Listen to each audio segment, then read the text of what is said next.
भारत में सर्दियों के मौसम में अक्सर देखने को मिलता है कि फ्लाइट लेट हो जाती है। कभी कभार ये भी होता है कि फ्लाइट कैंसिल हो जाती है।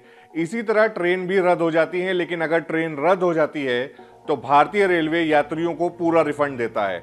फ्लाइट के लेट होने पर या कैंसिल होने पर क्या होता है, कितना मिलता है आपको रिफंड, क्या होती है पूरी प्रक्रिया, देर अधिक होने पर एयरलाइंस की ओर से क्या क्या सुविधाएं दी जाती हैं, आज आपके मतलब की खबर में इसी पर बात करेंगे। नमस्कार, मेरा नाम देवेश पांडे है।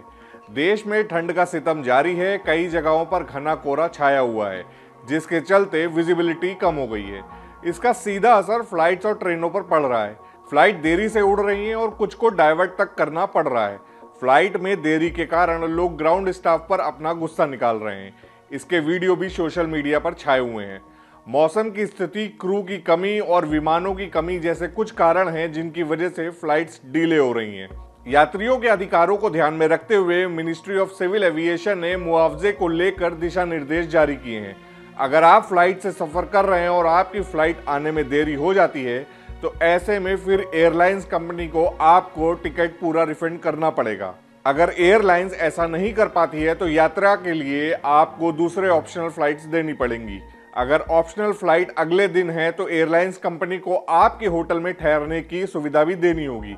मिनिस्ट्री ऑफ सिविल एविएशन द्वारा जारी किए नोटिफिकेशन के मुताबिक अगर आपकी एयरलाइंस कंपनी फ्लाइट को रद्द कर देती है तो फिर आपको कंपनी द्वारा दूसरी फ्लाइट की सुविधा देनी होगी। ऐसा नहीं होता है तो फिर कंपनी को आपको टिकट के पूरे पैसे रिफंड करने पड़ेंगे।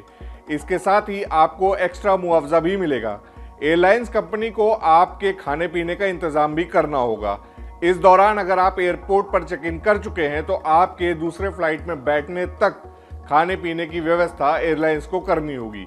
अगर दूसरी फ्लाइट 24 घंटे बाद है तो एयरलाइन को किराए का 400% तक मुआवजा देना होगा। डीजीसीए के अनुसार अगर आपने कैश में भुगतान किया है तो एयरलाइन को तुरंत रिफंड करना होगा। इसके अलावा क्रेडिट कार्ड से भुगतान करने पर पैसों को 7 दिनों के भीतर लौटाना होगा। अगर टिकट के रिफंड को लेकर एयरलाइंस कंपनियां परेशान करती हैं तो डीजीसीए की साइट पर या पोर्टल पर जाकर आप शिकायत कर सकते हैं। अगर आपकी फ्लाइट किसी अनएक्सपेक्टेड कारण से लेट हुई है या फ्लाइट रद्द हुई है तो ऐसे में आपको मिलने वाली सुविधाएं निरस्त हो जाएंगी। यात्रियों की सहूलियत के लिए DGS director general of civil aviation ने वेबसाइट पर फ्लाइट में देरी या रद्द से संबंधित यात्री नियम अपडेट किए हैं। इसलिए सफर पर जा रहे हैं तो घर से निकलने से पहले फ्लाइट का ताजा स्टेटस जरूर जान लें।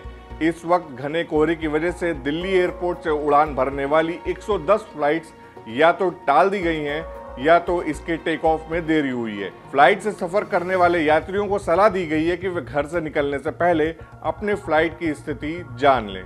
तो आज आपके मतलब की खबर में इतना ही। कैसा लगा हमारा ये वीडियो कमेंट सेक्शन में जरूर बताएं। ऐसे ही और वीडियोस देखने के लिए सब्सक्राइब और फॉलो कीजिए हमारे डिजिटल प्लेटफॉर्म डेली लाइन को।